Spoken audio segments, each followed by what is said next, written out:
পুলিশের একটা শাখা আছে এনসিবি নাম, ন্যাশনাল সেন্ট্রাল ব্যুরো।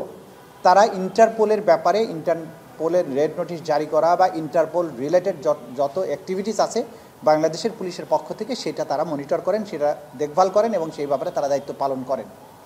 গত 13ই নভেম্বর তারিখে আন্তর্জাতিক অপরাধ ট্রাইব্যুনালের চিফ প্রসিকিউটরের অফিস থেকে আমরা ফর্মালি এই ইন্টারপোলের রেড নোটিশ জারি করার জন্য শেখ হাসিনার বিরুদ্ধে যে ফর্মটা আছে তাদের স্বীকৃত ফর্ম সেটা ফিল আপ করে একটা ফরওয়ার্ডিং লেটার সহ আমরা এনসিবিকে অর্থাৎ বাংলাদেশ পুলিশের যে central bureau, national central bureau যেটা আছে সেটার কাছে আমরা পাঠিয়েছি। বাকি ফর্মালিটিসটা করার দায়িত্ব আমাদের এনসিবির।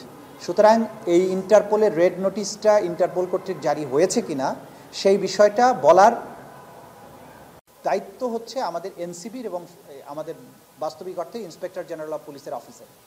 আমরা এই খবরটা আপনাদেরকে ক্লিয়ারলি বলতে পারছি না যে তাদের মাধ্যমে এটা জারি হয়েছে কিনা বা ইন্টারপোলের ওয়েবসাইটে এটা অ্যাভেলেবল আছে কিনা। এটা আপডেট জানতে হলে আপনারা যদি পুলিশ সদর দপ্তরের একজন এডিশনাল আইজিপি আছেন এনসিবির দায়িত্বে, তার কাছ থেকে এটা বিস্তারিত তথ্য জানতে পারবেন। আমরা যদি জানতে পারি ভবিষ্যতে বা পরবর্তীতে আমরা আপনাদেরকে এটা জানাতে পারবো। শেখ হাসিনার বিরুদ্ধে যে অনেক মামলা, এই মামলাগুলো কি এখন বাইরের যে মামলা সেগুলো সব এখানে একত্রিত হবে কি না? আগে আপনি বলছিলেন যে পরে জানানো হবে, সিদ্ধান্ত কি হয়। এখন বাইরের মামলা কি আর চলবে নাকি সব এখানেই হবে? এক আর এই যে বিশাল কর্মযজ্ঞ, অনেকের প্রশ্ন যে তার বিরুদ্ধে বিচারিক প্রক্রিয়া শেষ হতে কেমন সময় লাগতে পারে, আমরা কি কোনো ধারণা বলতে পারি? সারা দেশে বিভিন্ন অপরাধে বিভিন্নভাবে তার বিরুদ্ধে মামলা হয়েছে, সেই মামলাগুলো চলমান থাকবে। আমাদের কাছে যে সমস্ত প্রাপ্ত অভিযোগ আছে তার ভিত্তিতে বিশেষ করে জুলাই আগস্টের অভ্যুত্থান চলাকালীন সময়ে হত্যাকাণ্ড সহ মানবতা বিরোধী অপরাধ এবং গত 16 বছর ধরে গুম, ক্রসফায়ারের মতো যে মানবতা বিরোধী অপরাধ, পিলখানা হত্যাকাণ্ড এবং হেফাজতে ইসলামের হত্যাকাণ্ড, হেফাজতে ইসলামের উপরে 2013 সালে যে ম্যাসাকার চালানো হয়েছিল, মোটা দাগে এই কয়েকটি বিষয়ের অভিযোগ আন্তর্জাতিক অপরাধ ট্রাইব্যুনালে এসেছে।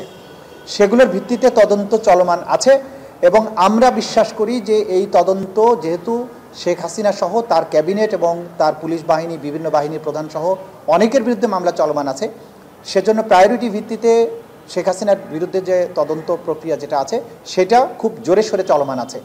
আমরা আশা করছি আগামী কয়েক মাসের মধ্যেই অন্তত শেখ হাসিনার বিরুদ্ধে যে তদন্ত আমাদের রিপোর্ট, সেটা তদন্ত সংস্থা যেটা বলেছেন তারা মনে করেন যে আশা করেন তারা 3 মাসের মধ্যে হয়তোবা তারা শেষ করতে পারবেন। এটা চূড়ান্ত কথা নয়, তারা আশা করছেন 3 মাসের মধ্যে হয়তো তারা পারবেন। তো তদন্ত রিপোর্টটা তদন্ত সংস্থা স্বাধীনভাবে করছে, সেটা আমাদের হাতে এসে পৌঁছালে তখন আমরা বলতে পারবো যে আনুষ্ঠানিক বিচার প্রক্রিয়াটা কখন শুরু হবে। আইনের মধ্যে বলা আছে যে রিপোর্ট পাওয়ার পরে কবে থেকে বিচার শুরু হবে, কখন ফর্মাল চার্জ দাখিল হবে, কখন সাক্ষী গ্রহণ শুরু হবে। সুতরাং এটা হচ্ছে আমাদের দিক থেকে আপডেট।